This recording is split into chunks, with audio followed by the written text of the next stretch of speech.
Hey, hello, are you fan of Johnny Depp? This video is for you because we're diving into the latest updates on Johnny Depp in 2024. Let's get started. Johnny Depp might be making a comeback as Captain Jack Sparrow in Pirates of the Caribbean 6, despite his legal battles and the controversy surrounding his career.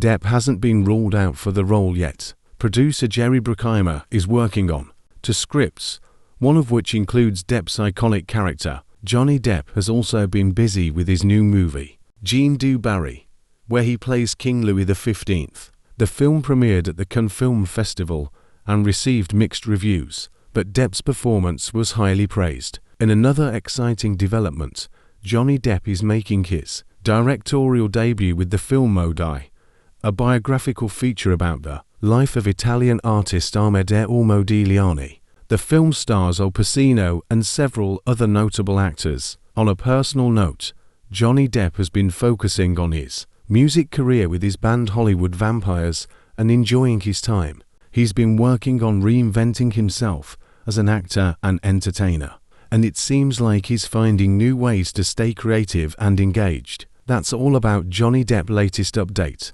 Comment below your thoughts on that. Also hit like, share, and subscribe to Fantastic Facts for more.